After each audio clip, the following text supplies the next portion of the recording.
सरदार वल्लभ भाई पटेल ने भारतीय प्रशासनिक सेवा के प्रशिक्षकों को संबोधित करते हुए लोक सेवकों को देश का स्टील फ्रेम कहा था, क्योंकि भारत सिर्फ एक देश ही नहीं अपितु असंख्य इतिहासों, संस्कृतियों, भाषाओं, जातियों, धर्मों का एक परिपूर्ण उपमहाद्वीप है, जिसे एकजुट बनाए रखने के लिए एक ऐसा अखिल भारतीय चरित्र सेवा में चाहिए जो उपरोक्त विविधताओं के बावजूद मात्र संविधान से प्रेरणा ले। एक लोक सेवक के आदर्श आचरण को श्री अतुल सेन की इन पंक्तियों में परिभाषित किया जा सकता है। रहो धर्म में धीर, रहो कर्म में वीर, रखो उन्नत शीर, डरो ना। राजस्थान सरकार की प्रतिबद्ध प्रशासन राजस्थान में सुशासन की परिकल्पना का अनुसरण करने में लोक सेवकों का अभूतपूर्व योगदान है। लोक सेवकों के इस योगदान की सराहना में आज यह समारोह आयोजित किया जा रहा है। मैं मंचासीन अतिथियों से आग्रह करूंगा कि वे दीप प्रज्वलित कर कार्यक्रम का शुभारंभ करें।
अब मैं आदरणीय महानिदेशक पुलिस श्री उमेश मिश्रा से आग्रह करूंगा कि वे पधारें एवं स्वागत भाषण प्रदान करें। आदरणीय महानिदेशक पुलिस।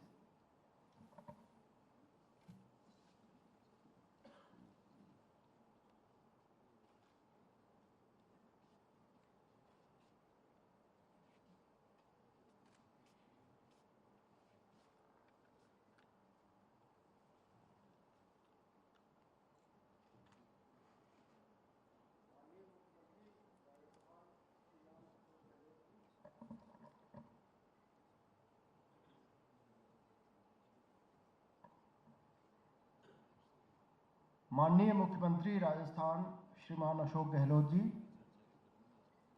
श्रीमान दामोदरन साहब, आदरणीय CS श्रीमती उषा शर्मा जी, श्री DN पांडे साहब, प्रधान वन संरक्षक, यहाँ उपस्थित वरिष्ठ प्रशासनिक अधिकारी, IAS, IPS और IFS के हमारे सभी साथी अधिकारी, मीडिया से पधारे हुए बंधुओं, सभी एस्टीम्ड गेस्ट्स, आप सभी का इस आयोजन में बहुत बहुत स्वागत है। सिविल सर्विसेज डे के सेलिब्रेशंस की श्रृंखला में आज का यह आयोजन, जिसमें दामोदरन सर अपने अनुभवों के बारे में शेयर करेंगे और इंटरेक्ट करेंगे हम लोगों से, वो बहुत महत्वपूर्ण आयोजन है। इसमें आप सभी का स्वागत है। हम सब जानते हैं कि ब्रिटिश डेज में जब सिविल सर्विस का अभ्युदय हुआ, जिस रूप में सिविल सर्विस को जाना जाता है, मॉडर्न सिविल सर्विसेज, वो लॉर्ड कॉर्नवालिस के समय में शुरू हुआ और पूर्णतः विदेशी लोग उसमें होते थे, इंग्लिश लोग होते थे।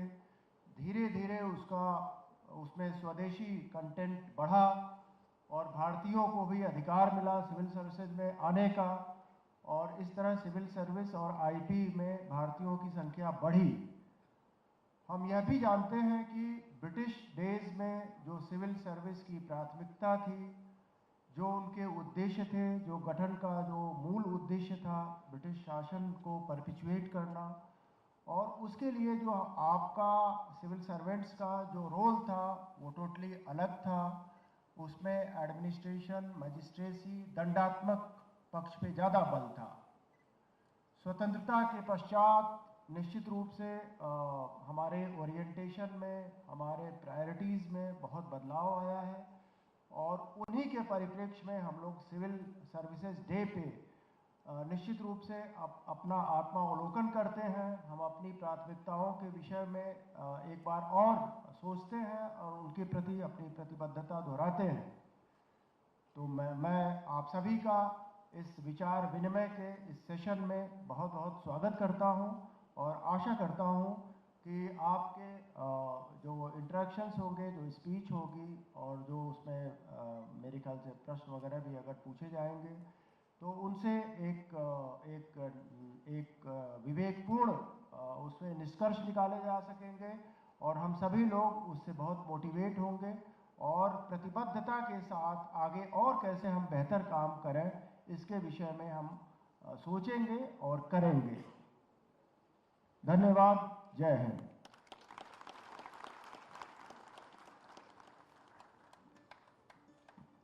धन्यवाद सर। अब मैं आदरणीय मुख्य सचिव महोदया से निवेदन करूंगी कि वे पधारें और अपना उद्बोधन प्रदान करें।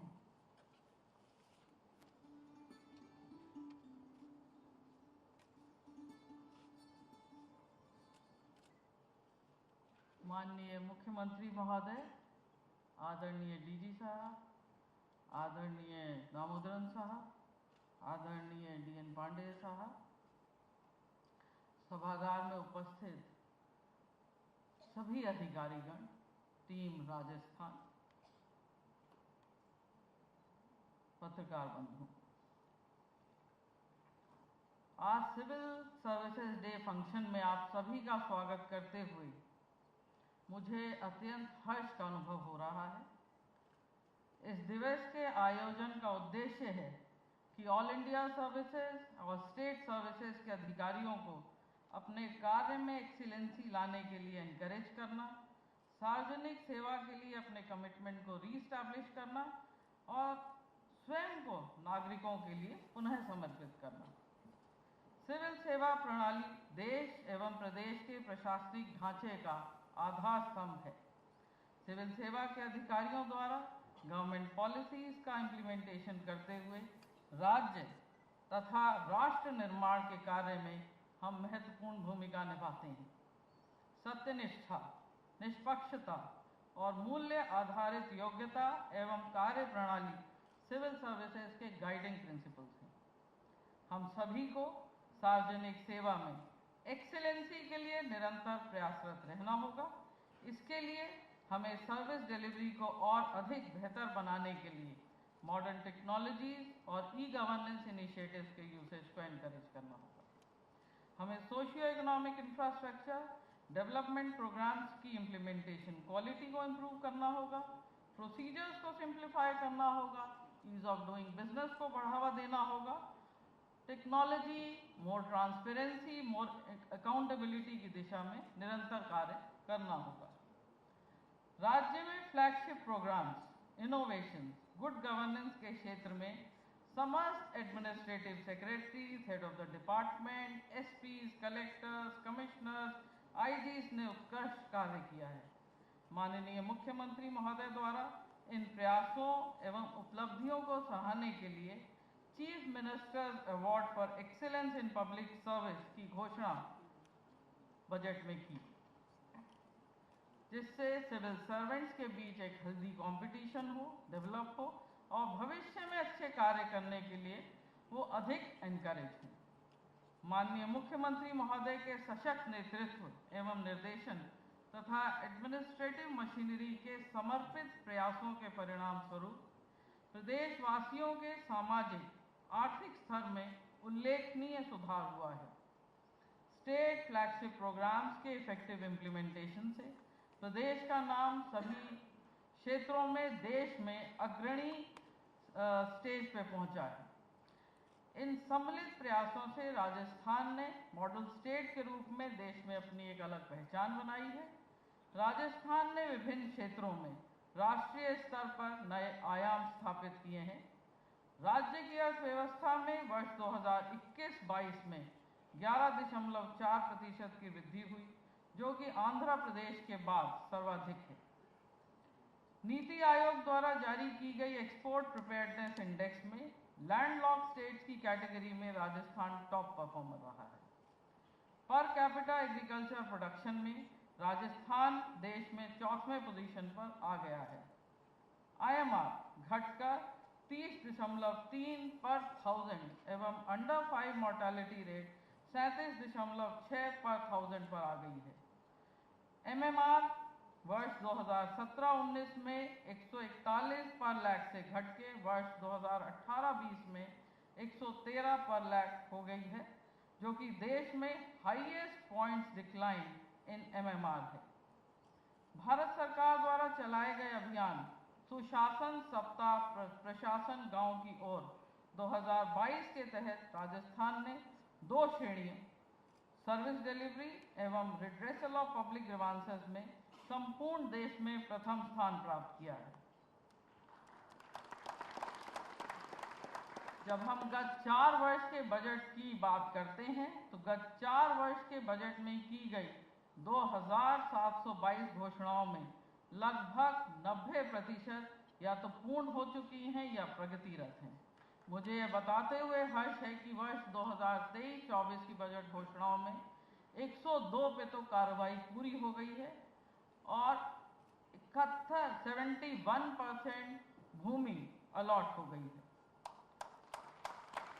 सर्विस डिलीवरी को और बेहतर बनाने के लिए राज्य सरकार के 33 स्टेट फ्लैगशिप प्रोग्राम्स के लिए मंथली डिस्ट्रिक्ट वाइज रैंकिंग जारी की जाती है, जिससे जिला कलेक्टर जिला स्तरीय अधिकारी में एक हेल्दी कंपटीशन हुआ है तथा वे अपने जिलों में योजनाओं के अंतर्गत और अधिक प्रगति कैसे अर्जित करें उसके लिए उत्साह एवं परिश्रम के साथ वो सभी कार्य कर रहे हैं। राजस्थान राइट टू हेल्थ लागू करते हुए फ्री यूनिवर्सल हेल्थ केयर उपलब्ध करवाने वाला देश का एकमात्र राज्य बन गया है तथा इसकी कवरेज के संदर्भ में हम डेवलप्ड नेशन के लेवल के काफ़ी करीब हैं। समस्त जिला कलेक्टर द्वारा चिरंजीवी योजना में सैचुरेशन के लिए काफ़ी सराहनीय कार्य किया गया है। स्टेट फ्लैगशिप प्रोग्राम्स के प्रभावी क्रियान्वयन की दिशा में आगे बढ़ते हुए प्रत्येक जिला कलेक्टर को किसी एक विषय पर प्रोजेक्ट बनाकर जिले में सुशासन एवं नवाचार के लिए कार्य करने हेतु प्रोत्साहित किया गया। सभी जिला कलेक्टर द्वारा 1 से अधिक नवाचार प्रारंभ किए गए। कुल 91 नवाचारों में जो थ्रस्ट एरियाज लिए गए वो हैं malnutrition, anaemia, socio economic upliftment, empowerment of women, physical and mental development of children, modernization in education sector, use of modern technologies in agriculture and horticulture, skill development, environment conservation, development of infrastructure for sports areas को cover किया गया। मैं बताना चाहूँगी कि इन नवाचारों को pilot project के रूप में न लेकर संपूर्ण जिले को कवर किया गया। अधिकांश जिलों ने इन नवाचारों में काफ़ी अच्छे परिणाम दिखाए हैं, जैसे कि improvement in child and mental health, girls education when it comes to enrolment and retention, sex ratio at birth, infrastructure and face lifting of anganwadis, reduction in infant and maternal death, start of smart classes in schools particularly facing the problem of faculty. इनमें से कुछ नवाचारों को मुझे बताते हुए खुशी हो रही है कि राष्ट्रीय स्तर पर सराहा गया और उनको पुरस्कृत भी किया गया है। इंफॉर्मेशन टेक्नोलॉजी के इस युग में IT का अपने नागरिकों के लिए बेहतर उपयोग करने में राजस्थान देश में अग्रणी राज्यों में है। आम जन के लिए विभिन्न प्रक्रियाओं एवं प्रणालियों को और अधिक सिंप्लीफाई करने की दिशा में कई टेक्निक्स का इस्तेमाल किया जा रहा है। सभी गवर्नमेंट ऑफिसेज ई-फाइल पर आ गए हैं। मैनुअल फाइल सिस्टम को राजकाज सॉफ्टवेयर के माध्यम से रिप्लेस किया गया है। राजकाज सॉफ्टवेयर पर अब 7,40,000 ई फाइल्स का संचालन किया जा रहा है। मुझे आशा है कि हमारे स्टेट फ्लैगशिप प्रोग्राम जैसे कि right to health, IIM Shakti Udaan Yojana, Mahatma Gandhi English medium schools, Indira Gandhi Shahri Rozgar guarantee Yojana, Indira Rasoi Yojana के सक्सेसफुल इम्प्लीमेंटेशन और इफेक्टिव मॉनिटरिंग के द्वारा हम विकास के नए व उच्च आयाम स्थापित करेंगे जिनको पूरा देश सराहेगा। आज सिविल सर्विसेज डे के मौके पर हम सभी ये संकल्प लें कि राज्य के नागरिकों को और अधिक सशक्त एवं सक्षम करने के लिए गुड गवर्नेंस के माध्यम से और अधिक अनुकूल माहौल हम तैयार करें, जिससे आम जनों के हितों के लिए ट्रांसपेरेंसी और अकाउंटेबिलिटी सुनिश्चित हो और हमारा लोकतंत्र और अधिक मजबूत हो सके। जय हिंद, धन्यवाद।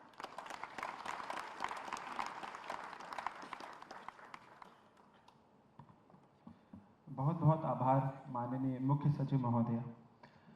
सरकारी कामकाज में पारदर्शिता एवं सुशासन के लिए प्रदेश में ई-फाइल प्रणाली को लागू किया गया है।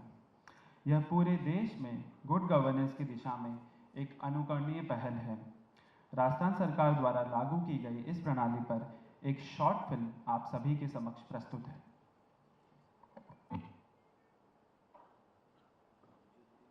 बरसों से राजस्थान के सरकारी दफ्तर कुछ ऐसे नजर आते थे। अधिकारियों की खचाखच भरी हुई टेबल्स, रिकॉर्ड रूम्स में फाइलों के ढेर और यहां से वहां पहुंचते फाइलों के गट्ठर।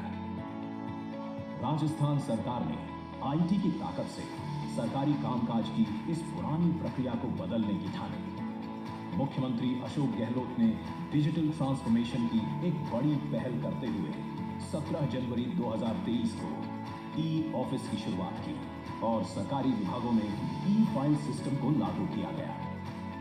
इसके लिए युद्ध स्तर पर दिन रात काम कर लाखों डॉक्यूमेंट स्कैन किए गए और 70 से अधिक विभागों के हजारों कार्मिकों को बड़े स्तर पर ट्रेनिंग दी गई।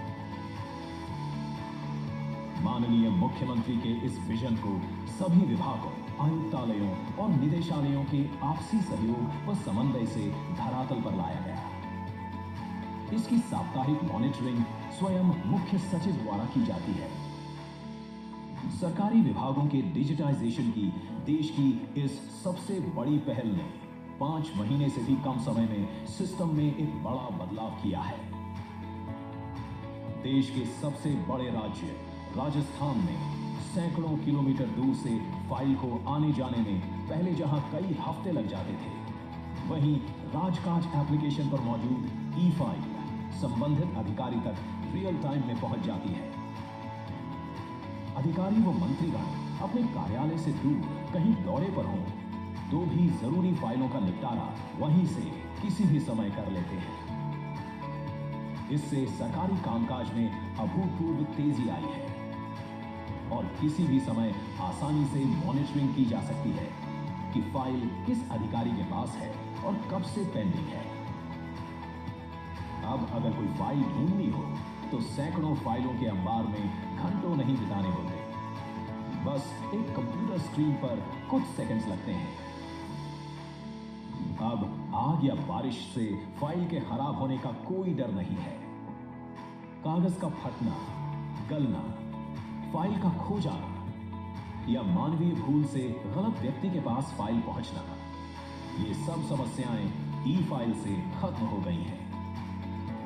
प्रदेश के लगभग सभी विभागों और जिला कार्यालयों में आज आदेश, आवेदन और स्वीकृतियां सब ई-फाइल से हो रही हैं।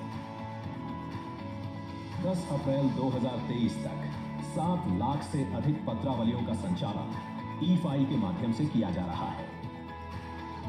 अगर किसी अधिकारी को दिक्कत हो तो राजकाज हेल्प डेस्क से मदद ली जा सकती है। स्मार्ट गवर्नेंस की दिशा में शुरू की गई इस क्रांतिकारी पहल से विभागों में प्रिंटिंग और स्टोरेज का खर्च कम हुआ है। कार्मिकों में काम को लेकर आपसी सहयोग बढ़ा है। जगह खाली होने से कार्यालय साफ सुथरे हुए हैं। समय की बचत, कामकाज में तेजी और डॉक्यूमेंट्स की सुरक्षा सुनिश्चित हुई है। राजस्थान का ये ई-फाइलिंग प्रोजेक्ट कागज की बड़ी बचत और पर्यावरण संरक्षण की दिशा में भी एक बड़ा कदम है। डिजिटल ट्रांसफॉर्मेशन को और आगे लेकर जाते हुए मुख्यमंत्री ने बजट 2023-24 में राजकाज 2.0 की घोषणा भी की है। राजस्थान सरकार की ये पहल पारदर्शिता, संवेदनशीलता और जवाबदेही के साथ पूरे देश के लिए सुशासन की एक मिसाल है।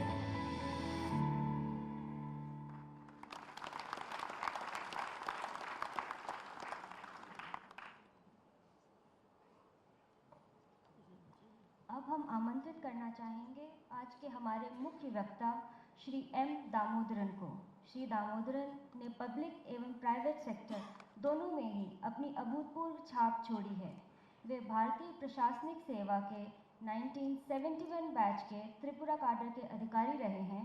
वे अपने प्रशासनिक सेवा काल में राज्य एवं केंद्र सरकार में कई महत्वपूर्ण पदों पर भी रहे हैं, जैसे कि संयुक्त सचिव वित्त मंत्रालय भारत सरकार, मुख्य सचिव त्रिपुरा सरकार, अध्यक्ष यूटीआई, अध्यक्ष आईडीबीआई, अध्यक्ष सेबी। वर्तमान में ये केंद्र सरकार एवं रिजर्व बैंक ऑफ इंडिया की कई कमेटियों के अध्यक्ष भी हैं।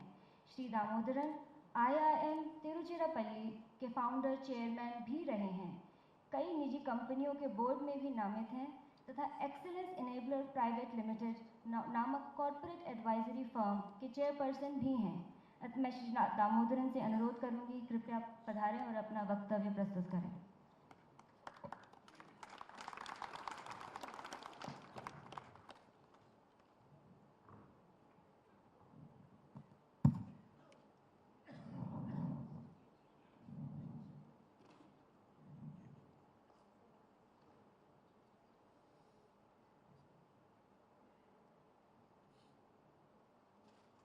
Honorable Chief Minister, Madam Chief Secretary, Mishra ji, Pandey ji, distinguished members of a very enlightened audience. It's an extraordinary privilege to be here with you today on the occasion of Civil Services Day. This is the day when civil servants get together to renew their commitment to the journey of public service that they have embarked on, to the fulfillment of the goals and aspirations that have been laid out not just in the Constitution of India, but in every document that persuades us that public service is not a job, it's a calling. It's something that very few persons have been selected to do. So when you look at yourselves and look at what happens outside and see whether somebody is paid more, whether service conditions are easier, and then you think that you have a big burden on your shoulders, also tell yourselves that you have a much larger role in serving this great nation, in serving the public, in serving the underprivileged, the downtrodden, the less fortunate, because it is circumstances of birth and of course your own achievements that have got you here. There are several that you have left behind on the journey to get here. But it's important to remember that. It's important to remember that you got to ensure that the large mass that inhabits this country moves in the same direction in which all of you move, so that they too share the progress. They too become proud partners in the developmental efforts of the country. Let me start by saying that I am very grateful to the Chief Secretary for inviting me here. This is a privilege.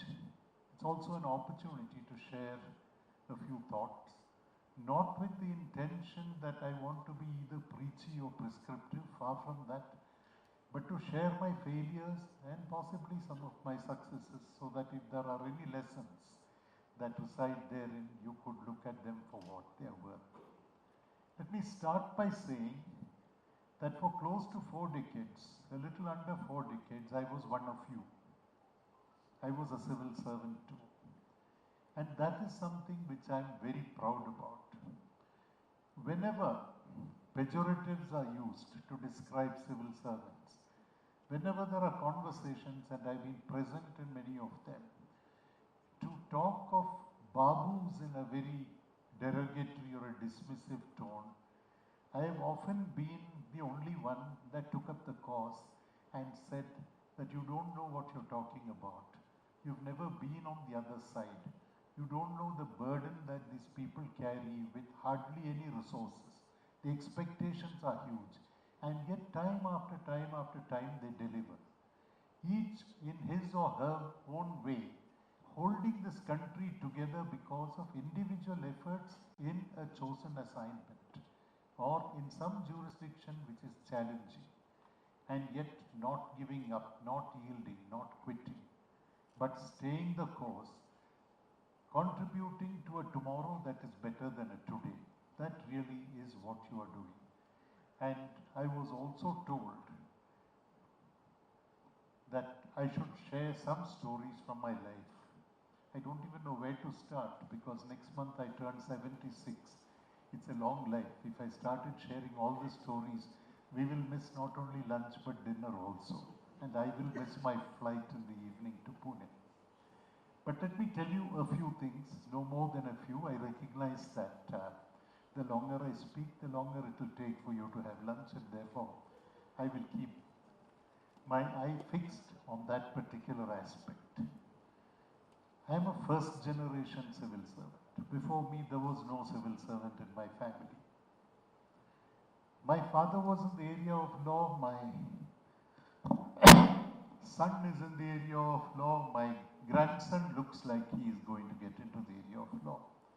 I have several uncles and aunts who are in that area. So in some sense, I am the person that strayed out of line, that took a degree in law but did not practice law. Decided there were better things to do other than going to courtrooms and arguing cases, right? Don't get me wrong, it's a noble profession too.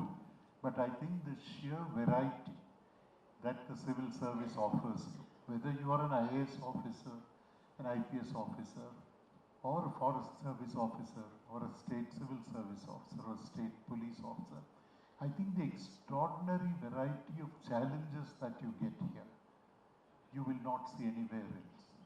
I stepped on as Chairman SEBI in February 2008, and it's more than 15 years that I've been outside and mostly with the private sector. And I can tell you that there is no greater merit in the private sector. A lot of people in this country seem to believe that privatization and efficiency are synonyms. They're not synonyms, I can tell you. There is far more efficiency in the government system. And the example that I give people is, when the Kumbh Mela takes place, who organizes that? Not the private sector. They may give support services, but who conceives it and who delivers? That is the public civil servant, nobody else. Without them, you can't get this far. You look at all the innovations that have taken place in government. Everybody talks about Aadhaar as having been the great hope. But let me tell you this, that all of us identify Aadhaar with Nandan Nilekani, but the person that actually implemented Aadhaar, working alongside him, was a gentleman called Ram Sevak Sharma from the IAS. It is he that actually looked at every single detail. So the Aadhaar that you talk about today, the whole world talks about it as a great achievement, and I'm not taking that away, has been contributed to in significant measure by more than one person from the civil services. It's not a small job. We don't get credit, but are we in this for credit? I don't think so.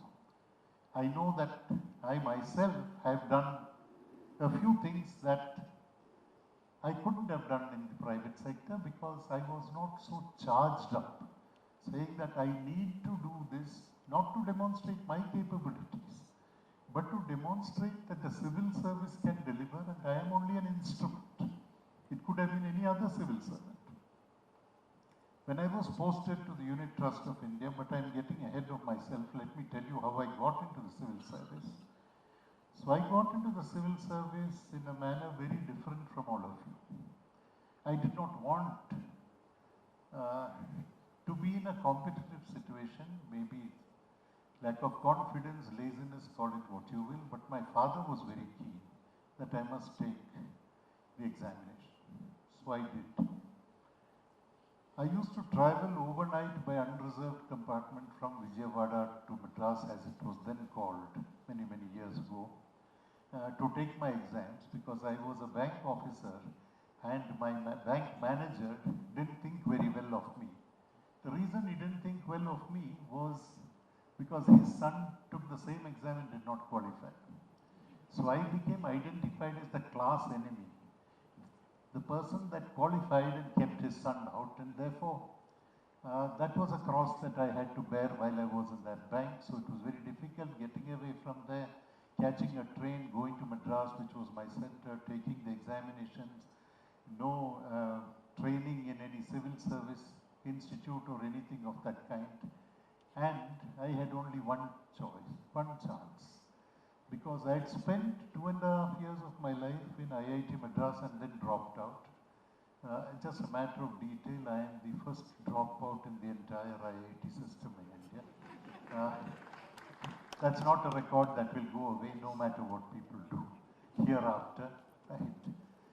So I had just one chance. I had a hostile environment in my workplace, but I said that the more difficult it gets, the more I get charged up, and therefore in my first attempt I qualified. Now what happens? I am the only officer allotted to Tripura of all places. Now you join the service, you come from southern India, you think if you don't get a southern state, you might get Maharashtra or Rajasthan or Andhra Pradesh or one of the bigger states. No, you don't get that. You will end up in a state where I was the first probationer to go there. In fact, the letters that were written to me used to be addressed to IAS professional. And my boss told me, this guy thinks that I am non-professional, only you are the professional in this office, right? Okay. So from there, battling against all manner of odds, I've got to where I am to stand here and share some thoughts with you. And all that I'm saying is this is a land of great opportunity. When you get that opportunity, grab it with both hands. If you don't grab it with both hands, as somebody said, the opportunity knocks at your door, but it's your job to get up and open that door. Opportunity will not open the door. There are several doors to knock. It will go away. So I urge you that when you look at life ahead of you, identify opportunities, anticipate opportunities, seize opportunities. I'm not for a moment saying do anything that's wrong, because you're also a member of teams. You've got to care for others that work with you. And unfortunately in the civil service, sometimes you tend to see, and I'm being absolutely candid, you tend to see the Indian crab system working out, and many of you have heard the story of the Indian crab system. In some market, they collected a lot of crabs, and all the crabs, the buckets had lids on them, only one did not have. And when that person was asked, why is there no lid on this? He said, those are Indian crabs, they will pull each other down, you don't need a lid, they won't escape. That mentality, unfortunately, is getting into some of us. And if that happens, you won't prosper, nobody else will prosper, and certainly the state and the people that expect you to deliver, look up to you, will be disappointed. We don't want to be a part of that. The other thing that I wanted to share is you will not find people in the private sector coming up with unusual solutions. And I will share my example.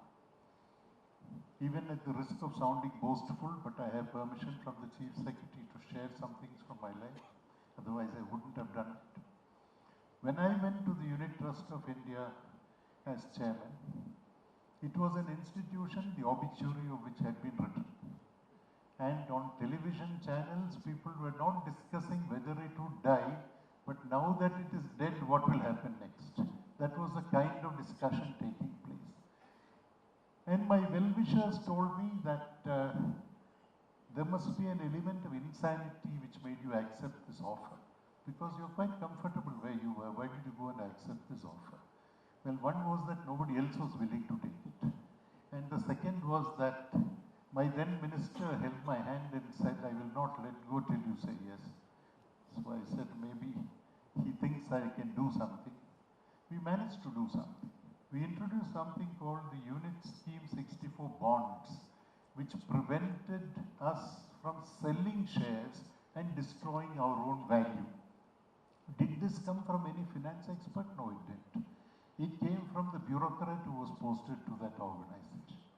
When I went to the IDBI, and some of you are aware of what non-performing assets do to financial institutions, the assessment was that 43% of our assets were non-performing, as against 5 or 6% in other organizations, with 43%. And we were headed for disaster. We introduced a scheme called the Stressed Asset Stabilization Fund. It didn't come from finance professionals. They were around long before I went. But I managed to move the non-performing assets to a fund where I did not have to provide for them and where the shares did not get impacted by the transfer. In fact, it got to a stage when 2008 happened, United States financial institutions came to grief. They had introduced something called TARP in the Senate and the Representatives House. And that TARP was patterned largely on the SASF of the IDBI. Because Neil Kashkari, who was the number 2 of Hank Paulson Jr., was in my office trying to figure out how to do this. And I had retired by then. But I run a private office, he had come there and he was in my office. So many people unfortunately think that the sun rises in the west. It doesn't. The sun rises in the east. All of the knowledge that the world requires is here. But some of us who have gone abroad and studied, I did not. I've never studied abroad, never been sent for a training program abroad, unlike many of you who would have gone for training programs. Selected twice, but not released because something or the other was happening, and I was told, next time you can go, till I lost interest and refused to apply after that. What I'm saying is that we looked for Western solutions. The best manpower is here in this hall and in your corresponding numbers outside. When I went to UTI, one of the largest international consultants was working there. And what I regard as one of my achievements was that in 1 month, I told them, thank you very much. We will find our solutions. Because we were paying them good money and we didn't have money to pay anyway. We were in that shape. So we told them, you carry on, we don't need you, we will figure out. Because I've always believed that any organization has within it the people who can find solutions, who can deliver. The job of the leader is to identify those persons and put them in the right places. Because what is leadership? And you're all leaders. But let me try and tell you what I understand of leadership.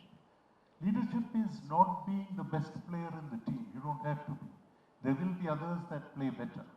There will be others that score goals. There will be others that make goal line saves. It doesn't matter. Leadership is creating the enabling environment in which every member of your team performs to his or her potential. That is leadership. And if that happens, and if you start with the assumption that in your organization there are people that can find solutions to the problems, they know it best, they've grown up with the organization, why go and look for English-speaking expertise from outside? I call it English-speaking expertise. Because very simple facts, they will state in complicated English, in complex sentences, and give you a report which is neatly presented. You don't need any of that. Just ask your own people to address the problem, show that confidence, show that courage in them, trust them, empower them, incentivize them, of course hold them accountable. But if you don't do that, you won't get the best. They will be pawns on your chessboard.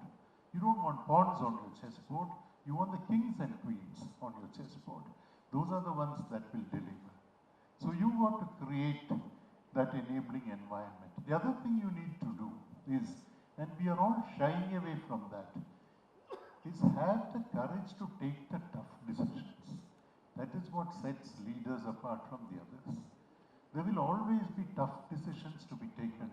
If you pretend that the problem doesn't exist, the problem won't go away. It will be there, it will grow in size. That's all that will happen. You need to sink your teeth into it, find a solution, take the tough decisions, the unpleasant decisions. That is something you need to do. The other, and I've learned this and it works very well, take ownership of the problem. Sometimes what happens, and I've seen this happen in the private sector more, when there is good news to be shared, the chief executive will call the press and speak to them. When there is bad news to be shared, a handwritten note will be given to the PRO and he would be told to go and share it with the press.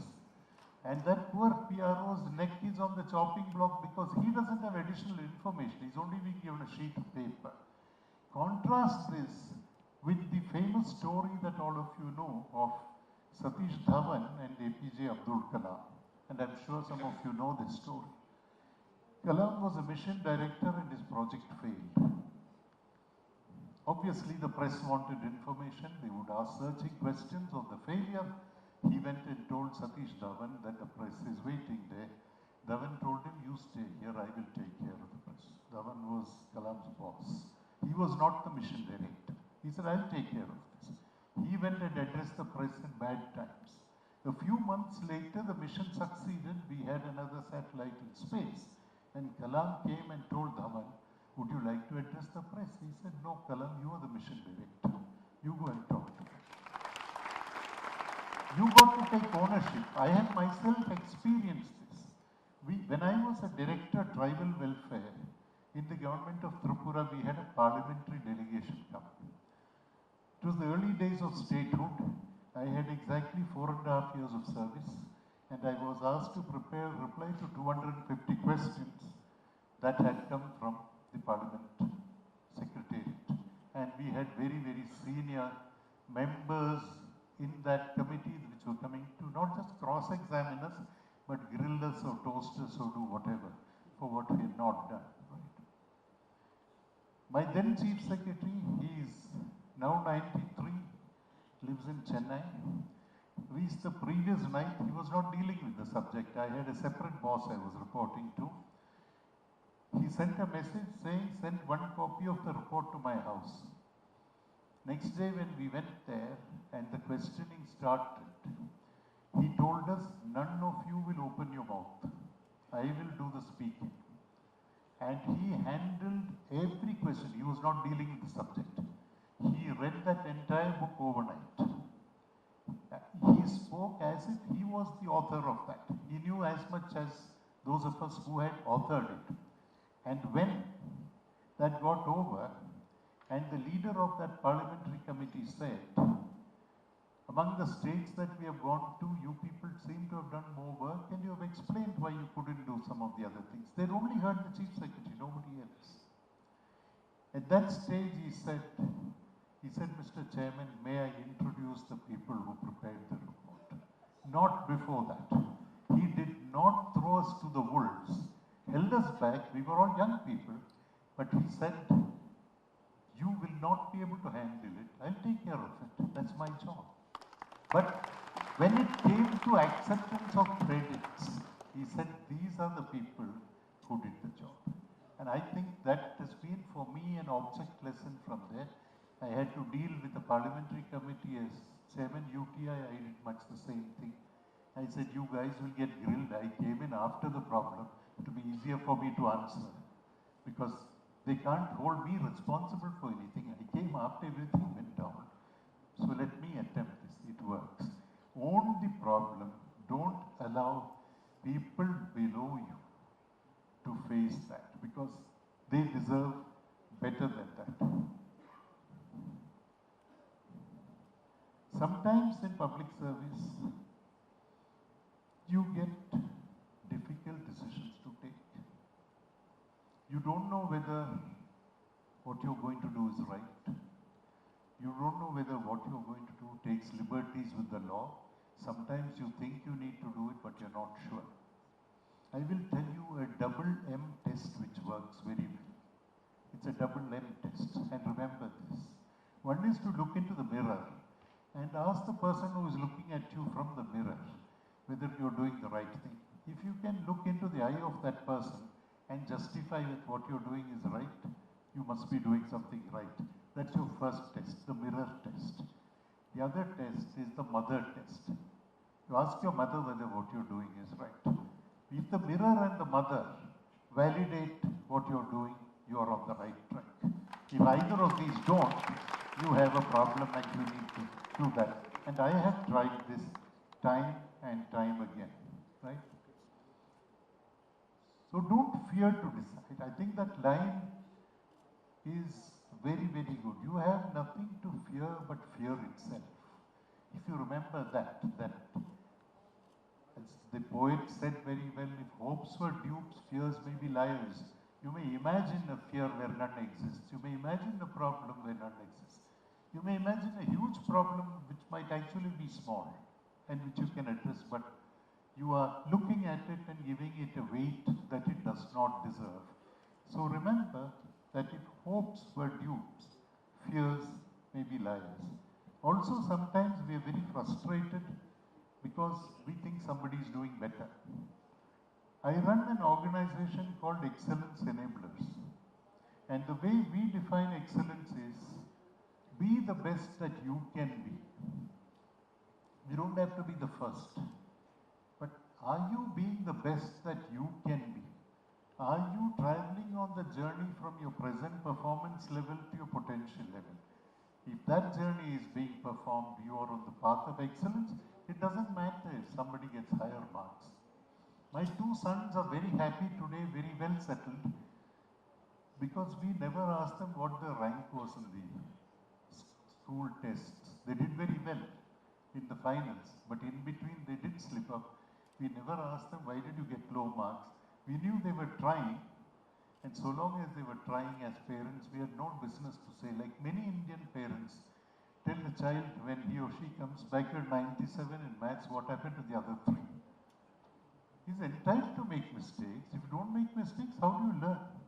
So if you're harsh on somebody, and do that same thing with people that work with you. When you are holding them accountable, also pat them on the back for something that they're doing right. The other thing is, honesty is a non-negotiable requirement. If you're not honest, and I will give you what I call the dictionary test. Take a dictionary and open the page which defines greed, G-R-E-E-D, greed. Turn 2 or 3 pages, you'll run into another word called grief. The journey from greed to grief is a small journey. You'll get to grief very quickly if greed is the path on which you're embarked.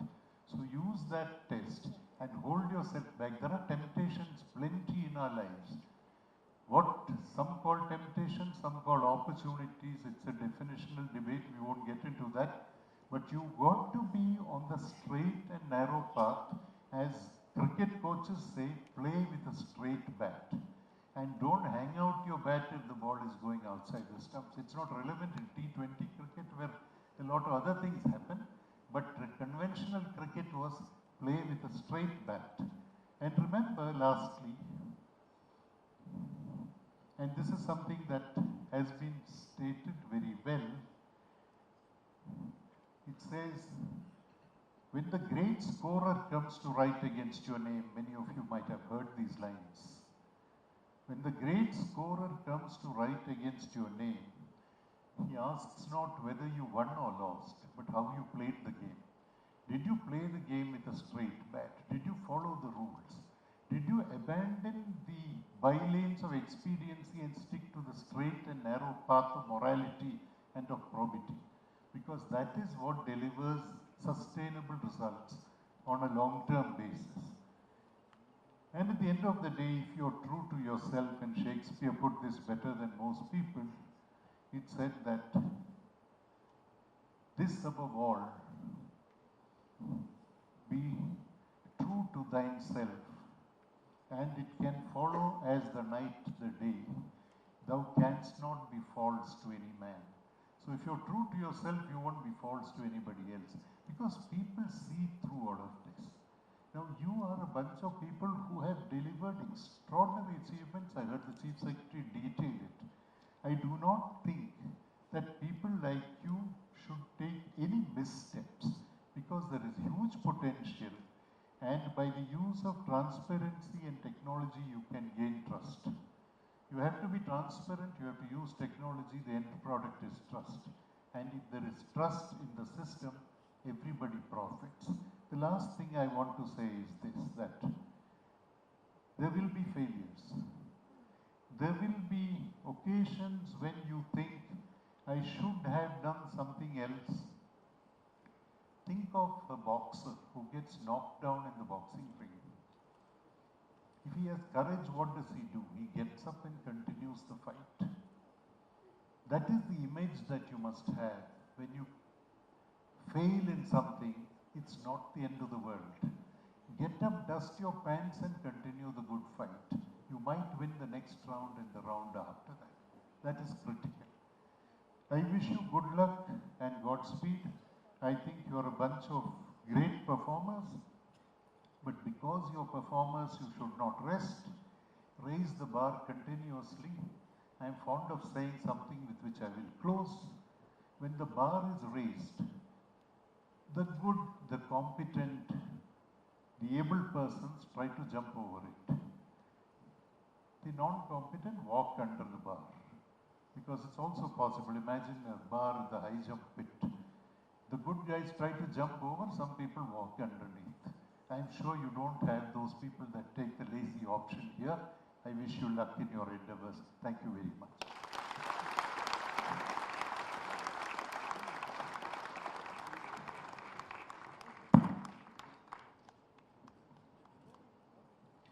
इस प्रेरणादायी वक्तव्य के लिए sir आपका बहुत बहुत आभार। प्रदेश में लोक सेवा में उत्कृष्टता एवं नव प्रवर्तन के प्रयास निरंतर किए जा रहे हैं। इन सभी प्रयासों का लक्ष्य होता है आम जन की क्षमता वर्धन करना, जन कल्याण की सेवाओं को सर्वसाधारण तक पहुंचाना, सामाजिक पूंजी का विकास करना एवं नागरिक केंद्रित प्रशासन सुनिश्चित करना। समस्त 33 जिलों में किए गए नवाचारों का संकलन करते हुए प्रयास नामक एक कॉफी टेबल बुक बनाई गई है, जो आपके समक्ष अवलोकनार्थ प्रस्तुत है। साथ ही ऐसे कुछ प्रेरणादायी नवाचारों पर आधारित एक शॉर्ट फिल्म आप सबके समक्ष प्रस्तुत की जा रही है। राजस्थान देश का विशालतम राज्य, जिसका आकार, अति विविध भौगोलिक परिस्थितियां और विषम जलवायु एक चुनौती रहे हैं राज्य सरकार की गुड गवर्नेंस की प्रतिबद्धता के लिए। इसी कारण मुख्यमंत्री श्री अशोक गहलोत के नेतृत्व में राजस्थान सरकार ने विशेष बल दिया है अपनी फ्लैगशिप योजनाओं के कार्यान्वयन में व्यापक इनोवेटिव प्रैक्टिसेस यानी सुशासन हेतु नवाचार अपनाने पर, ताकि प्रदेश की जनता का जीवन निरंतर हो सके बेहतर। जैसे कि अजमेर में चुप्पी तोड़ो खुलकर बोलो नवाचार ने बालिकाओं और उनकी माओं को महामारी के दौरान स्वच्छता के लिए किया जागरूक। इससे किशोरियों और महिलाओं में बढ़ा है आत्मविश्वास। झालावाड़ जिले में मधुसखी नवाचार के तहत मधुमक्खी पालन से मिले महिलाओं को रोजगार के नए अवसर और वे वित्तीय रूप से हुई आत्मनिर्भर। टीबी मुक्त प्रतापगढ़ नवाचार से टीबी की बीमारी की जांच और इलाज हुआ बेहतर। प्रतापगढ़ में टीबी के मरीजों को मिली राहत। चुरू में डिजिटल लिटरेसी नवाचार के माध्यम से विद्यार्थियों, स्वयं सहायता समूहों और प्रौढ़ों को कंप्यूटर लैब और इंटरनेट कनेक्टिविटी की सुविधाएं कराई गई उपलब्ध। डिजिटल साक्षरता से हो रहा है जीवन आसान। चुरू जिले में ही नगर निकाय क्षेत्रों में वेस्ट मैनेजमेंट के अंतर्गत door to door waste collection और कचरे के पृथक्करण व सही निस्तारण की व्यवस्था हुई सुदृढ़। करौली जिले में खेल खेल में बच्चों को इंग्लिश स्पीकिंग और रचनात्मक सोच सिखाने के लिए कराड़ी पथ नवाचार के कारण बच्चों के साथ साथ परिजनों के चेहरों पर भी है भविष्य की तैयारी के आत्मविश्वास की झलक। इसके साथ ही करौली जिले में ही आंचल अभियान से गर्भवती महिलाओं में एनीमिया और हाई रिस्क प्रेगनेंसी का पता लगाकर उनका उपचार करने से मातृत्व स्वास्थ्य हुआ बेहतर। उदयपुर के दुर्गम कोटड़ा ब्लॉक में मिशन कोटड़ा ने भौगोलिक चुनौतियों को पार करते हुए सामाजिक सुरक्षा संबंधित योजनाओं के माध्यम से लोगों के जीवन में लाए अनेक सुधार। बीकानेर जिले में किए गए रिहेबिलिटेशन नवाचार से शहरी बेघर परिवारों को मिल रही हैं मूलभूत सुविधाएं जैसे साफ सफाई, बिजली, पानी, सड़क और नाली। श्री गंगानगर जिले में गंग कैनाल रेगुलेशन कंप्यूटराइजेशन सिस्टम से किसानों को मोबाइल ऐप से आसानी से मिलती है नहर में मौजूद पानी की स्थिति तथा जल वितरण संबंधित अन्य महत्वपूर्ण जानकारी। दौसा में मिशन आर्या नवाचार से बच्चों को सुपोषण और अच्छी शिक्षा का मिला लाभ। साथ ही महिलाओं को दिया गया कौशल प्रशिक्षण। बाड़मेर में मिशन सुरक्षा चक्र से बच्चों में कुपोषण को शीघ्र पहचाना गया तथा की गई ट्रैकिंग और ट्रीटमेंट और सभी आयु वर्गों में एनीमिया को दूर करने का किया गया प्रयास। वहीं खेलो पाली नवाचार से पाली जिले में हर ग्राम पंचायत में हुआ खेल इंफ्रास्ट्रक्चर का विकास। खेलों में रुझान से बढ़ी है लोगों की फिटनेस और साथ ही सामाजिक सौहार्द। मॉडल स्टेट राजस्थान में ऐसे अनेक नवाचारों का सफल संचालन अब देश के अन्य राज्यों के लिए बन रहा है अनुकरणीय, क्योंकि सुशासन हेतु नवाचार बना रहे राजस्थान की जन कल्याण नीतियों को असरदार।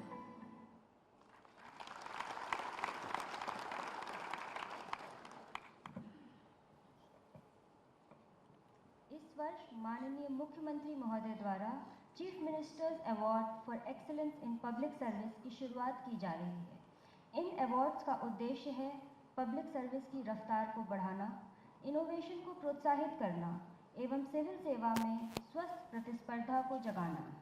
अब हम माननीय मुख्यमंत्री महोदय से अनुरोध करेंगे कि वे पुरस्कार वितरण करें और सीएम अवार्ड फॉर एक्सीलेंस के सभी विजेताओं से भी अनुरोध है कि अपने नाम के क्रम में कृपया स्टेज पर पधारें और अपना पुरस्कार ग्रहण करें। श्री सुशील कुलहरी, संयुक्त शासन सचिव, आयोजना विभाग एवं श्री नितेश शर्मा, निदेश प्रोग्राम मॉनिटरिंग सेल, मुख्य सचिव कार्यालय। इन्हें विभिन्न राजकीय योजनाओं, बजट घोषणा एवं इंफ्रास्ट्रक्चर प्रोजेक्ट्स की प्रभावी मॉनिटरिंग हेतु यह पुरस्कार दिया जा रहा है।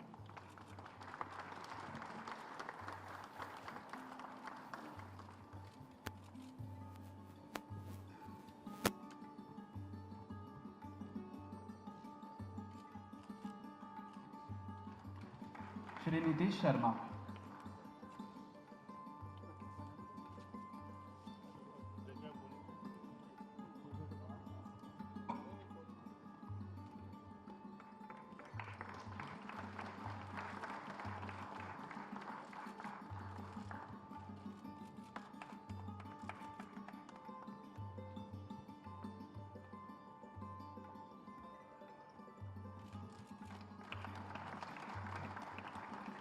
श्री लोकबंधु, जिला कलेक्टर बाड़मेर, इनके द्वारा मिशन सुरक्षा चक्र के अंतर्गत जिले में कुपोषण एवं अनीमिया निवारण के लिए युक्तिपूर्ण नियोजन एवं क्रियान्वयन किया गया।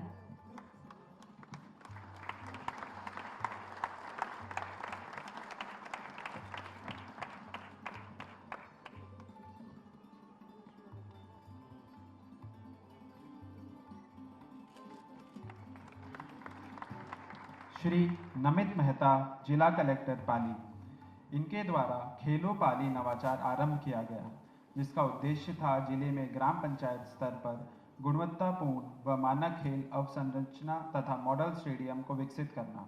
इसके सफल क्रियान्वयन पर इन्हें आज पुरस्कृत किया जा रहा है।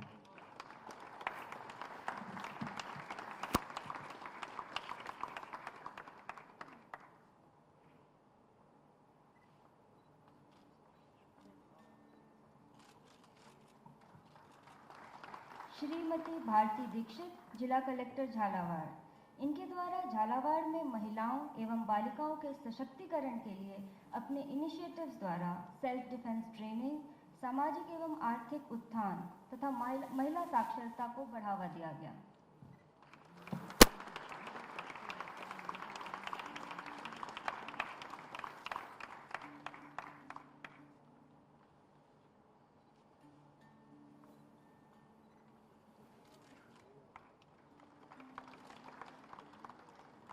श्री ताराचंद मीणा, जिला कलेक्टर उदयपुर, इनको मिशन कोटड़ा के अंतर्गत जिले के अत्यधिक पिछड़े कोटड़ा ब्लॉक में विभिन्न सरकारी योजनाओं का समुचित लाभ आमजन तक पहुंचाकर ब्लॉक का समग्र विकास सुनिश्चित किया। इसके लिए इन्हें आज पुरस्कृत किया जा रहा है।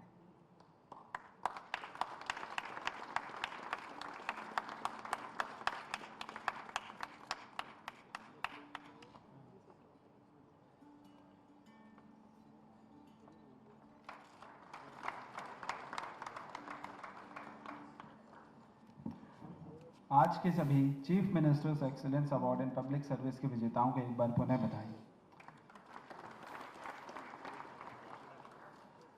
अब मैं इस कार्यक्रम के मुख्य अतिथि माननीय मुख्यमंत्री महोदय श्री अशोक गहलोत जी से निवेदन करूंगा कि वे हम सभी को अपना मार्गदर्शन प्रदान करें। सर।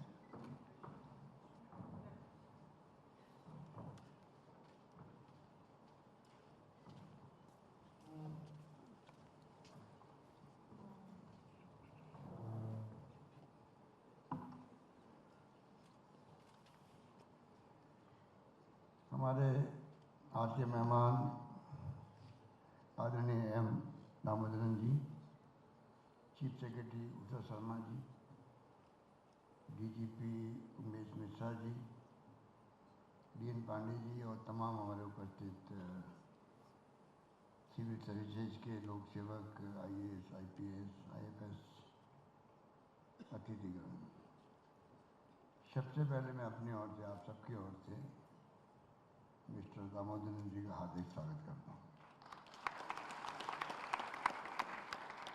मुझे इस बात की प्रसन्नता है कि चीफ सेक्रेटरी महोदय ने आज के इस मुबारक मौके पर एम दामोदरन साहब का को इन्वाइट किया और ये संभव हुआ कि वो हमारे बीच आ सके और जिस प्रकार उन्होंने आपको संबोधित किया, मैं समझता हूँ कि इससे अच्छा आज के दिन का मेहमान कोई हो नहीं सकता।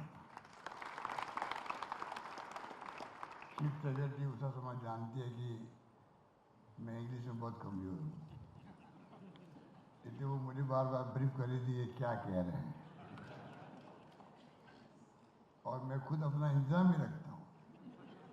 मैंने मिस्टर ऋषभ शर्मा कह रखा था, इंग्लिश बोल रही मेरे को 40% समझ में आती है, बाकी तो लिख के मुझे देता रहे। वो मुझे लिख के दे रहा था।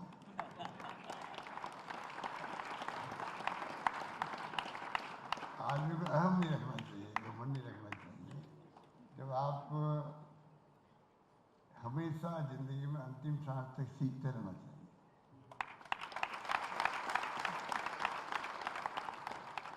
तो मैं करीब दामोदरन साहब आपकी सब बातों को मैंने ध्यान किया। अब आप इनको ब्रीफ करो, लेकिन अभी तो ये तो बात है, ये बात है।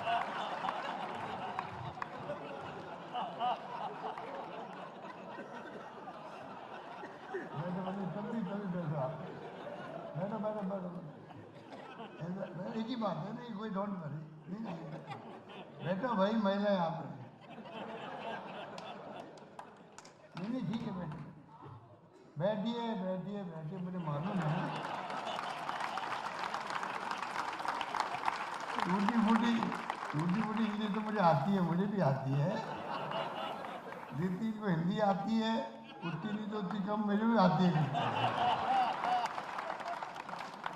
पर परफेक्शन ज़्यादा काम का होता है। परफेक्शन आती है, 40% आ गई, 45% आ गई, क्या मतलब है, मैं 100% प्राप्त कर सकूँ, ज़्यादा अच्छा रहता है। इसलिए मैंने देखा कि मुझे हर बात समझनी चाहिए। मुझे बहुत अच्छा लगा, इनकी स्पीच एक्स्ट्राऑर्डिनरी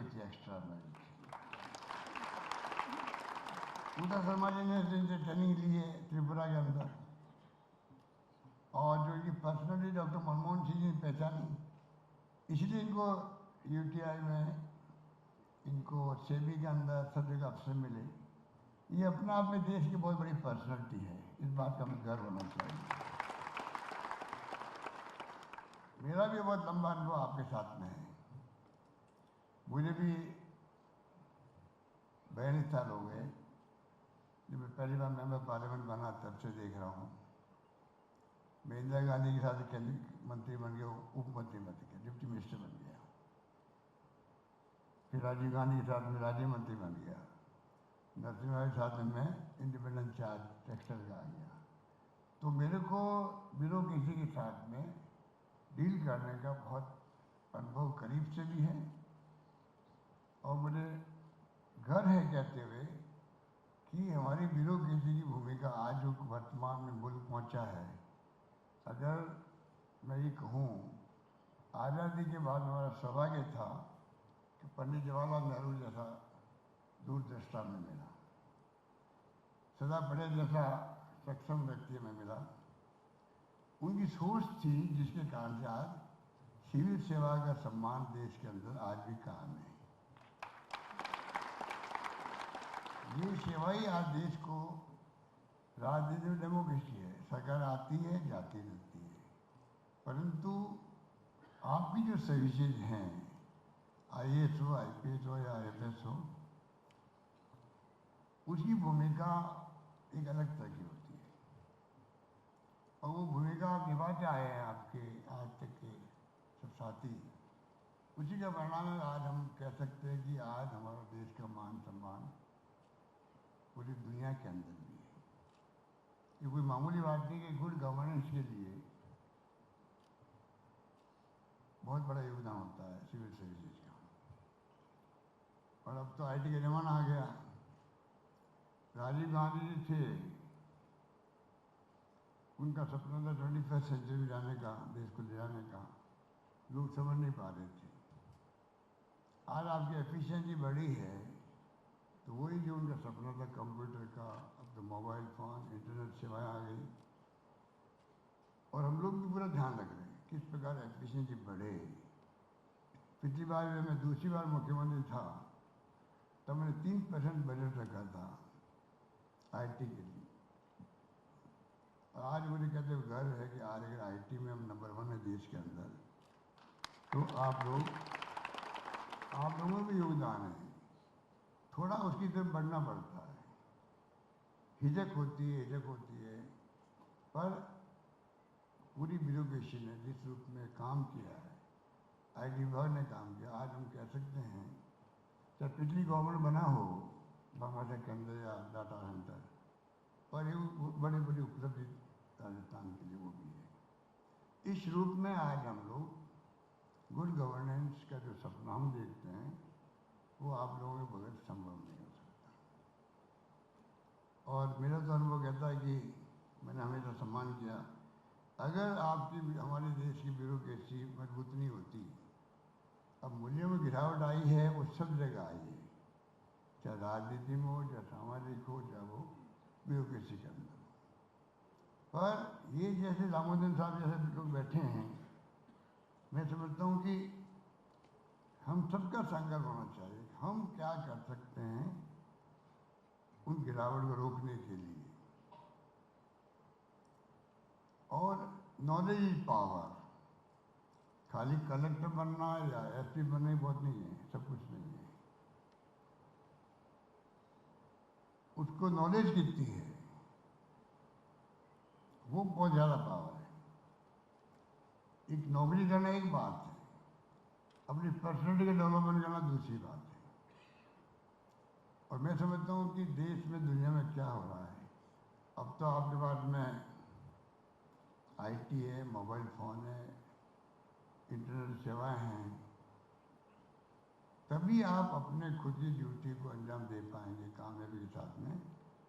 तो पूरी तरह आपको खाली विभाग की नहीं बल्कि दुनिया में देश में क्या हो रहा है उसके बारे में भी आप जानकारी रखें और अपनी सोच रखें। मुख्य सोच आपकी संविधान के प्रति निष्ठा नंबर 1। लोकतंत्र हमारे देश में वो हमेशा मजबूत बना रहे। आज हमें चिंता लगी हुई है, देश में जो कुछ हो रहा है, दबाव है, एजेंसी हैं, उसमें आप लोग भी आते हो, चाहे वो जुडिशरी हो, चाहे वो income tax, ED, CBI, election commission. ये शुभ संकेत नहीं है देश के लिए, और आपकी भूमिका हर जगह नजर आती है। दबाव में अगर देश चलेगा तो देश हित के अंदर नहीं है। इसलिए मैं ज़्यादातर मौके पर, क्योंकि मौका दूसरा है, और दमन साहब से बिल्कुल ही सटीक इशारा भी कर दिया कि वे लंच आपका मैं मिस नहीं करवाना चाहता। इसलिए मैं उस बात को समझता हूँ कि ऐसे मौके पर ज़्यादा बात नहीं करनी चाहिए राजनीतिक तौर से। पर जो आपके लिए कहा मैंने वो पूरा देखा कि किस प्रकार से हर चीज़ का उदाहरण दिया आपने। कुंभ मेला भी जो है वो भी आप कामयाब करते हो। हर उदाहरण दे के आपको समझाया आपकी पर्सनैलिटी के मायने क्या है। इस बात का आप सबको गर्व होना चाहिए। मेरा मानना है कि मैंने भी कई अधिकारियों के साथ काम किया। जयपुर के अंदर भी आदर सक्सेना भी थे, CK मैथ्यू भी थे मेरे चीफ सेक्रेटरी, और प्रिंसिपल सेक्रेटरी CM। अभी महिलाओं को मैंने देखा नज़दीक से। DR मेहता जी को आप समझाते ही, चाहे वो सोशल वर्क कर रहे हैं। आपके कई लोग जो हैं, अरुणा राय जी, हर्षमंदर, शंकरन साहब, ये अपनी सभी छोड़ करके या उसके अलावा भी अपने समाज को देने के लिए अगर उतरते मैदान के अंदर, ये भी एक बहुत बड़ी सेवा है। आपकी ज़िंदगी के अनुभव अगर समाज के काम आए हैं और समाज के लिए आप बने हैं। अगर मैं कहता हूँ राजनीति में हम काम करने वाले लोग ट्रस्टी हैं, तो आप लोग सेवक हैं, सेवा करने वाले लोग हैं पब्लिक के। सीधा संपर्क पब्लिक से आपका होता है। इसलिए कोई अहम घमंड नहीं रख करके काम करता है।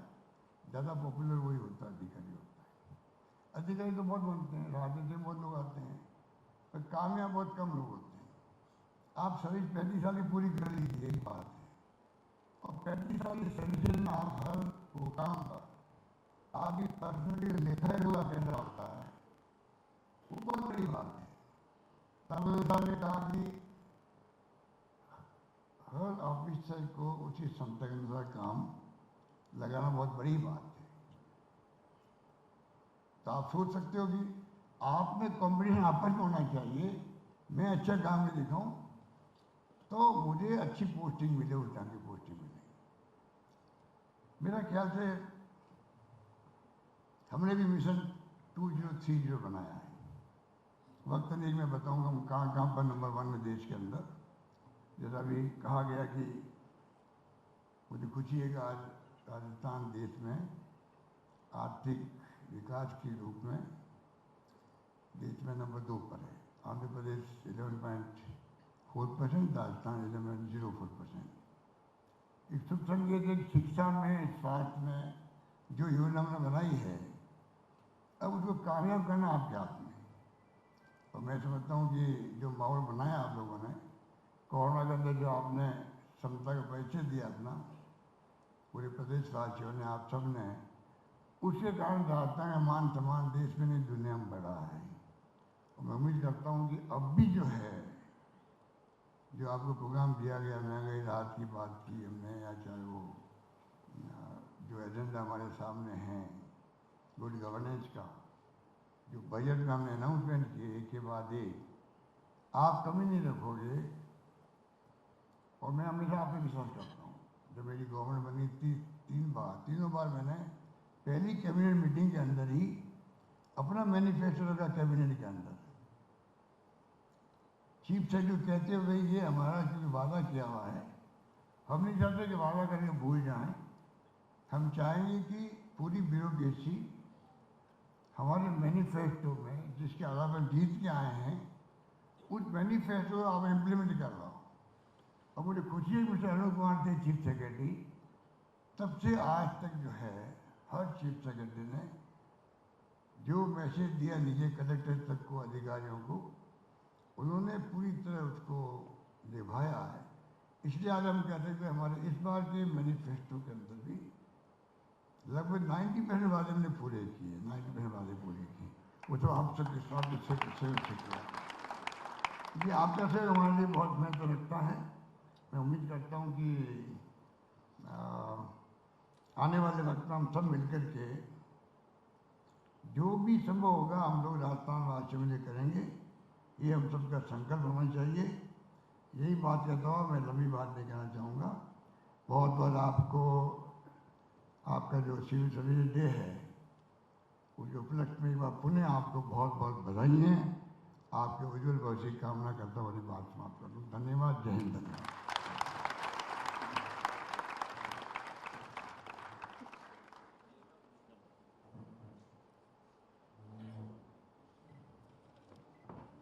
धन्यवाद सर आपके इन प्रेरणादायी शब्दों के लिए। अब मैं आदरणीय प्रधान मुख्य वन संरक्षक डॉक्टर दीप नारायण पांडे से अनुरोध करूंगी कि वो पधारें और आज के कार्यक्रम के संबंध में धन्यवाद प्रस्ताव ज्ञापित करें।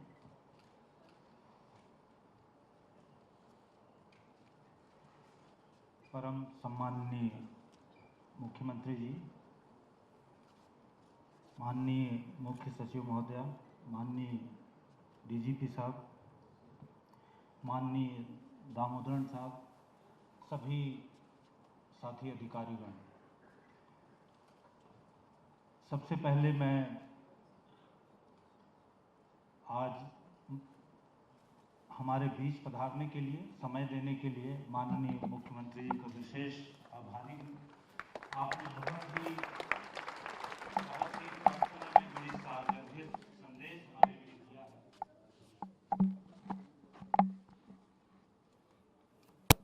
बात यह है, जैसा आपने फरमाया, सिविल सर्वेंट्स की जो जिंदगी है वो कार्य और परिवार के बैलेंस करते हुए एक लंबे समय तक ऐसा लगता है कि हम कभी इधर बैलेंस कर रहे हैं, कभी उधर बैलेंस कर रहे हैं। लेकिन इस बैलेंस में जो नवाचार निकल कर आते हैं, जैसा दामोदरन साहब ने भी कहा, हम आज आपके सम्मुख माननीय मुख्यमंत्री जी अपनी ये प्रतिबद्धता स्पष्ट करते हैं और आपको सभी साथियों की तरफ से मैं विशेष रूप से आभार प्रकट करता हूं, धन्यवाद देता हूं। हम एक तरफ लोगों के चेहरे पर स्वास्थ्य और विकास की मुस्कान लाने के लिए प्रतिबद्ध हैं और दूसरी तरफ हम धरती के चेहरे पर हरियाली की मुस्कान लाने के लिए प्रतिबद्ध हैं। इस अवसर पर आप सभी पधारे, बहुत बहुत धन्यवाद। और विशेष धन्यवाद मुख्य सचिव महोदया का, जिनके विशेष क्या कहूँ शब्द में दौड़ा के कहूँगा कि आप दौड़ाती बहुत हैं और उस दौड़ा कर आपने हम सबको एक ऐसी दिशा में आप ले गए हैं जो विकास की भी दिशा है और आज हमारे यहाँ सबके मिलने की। आपका एक जो मूल वाक्य कल जो आपने कहा, मैं बार बार रिपीट करता आया हूँ कि हमारा काम दो फिल्टर से हम देख सकते हैं। दामोदरन साहब ने भी कहा था, क्या हमारा काम लोगों के चेहरे पर मुस्कुराहट ला रहा है और क्या हमारा वो काम धरती के चेहरे पर हरियाली की मुस्कान ला पा रहा है। अगर हाँ में उत्तर है तो हम बढ़ सकते हैं। पुनः आप सभी का बहुत बहुत धन्यवाद।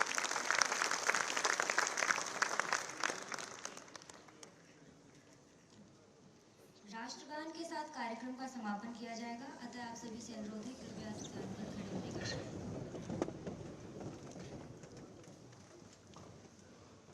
जन गण मन अधिनायक जय हे भारत भाग्य विधाता, पंजाब सिंध गुजरात मराठा द्राविड़ उत्कल बंगा, विंध्य हिमाचल यमुना गंगा उच्चल जलधि तरंगा, तव शुभ नाम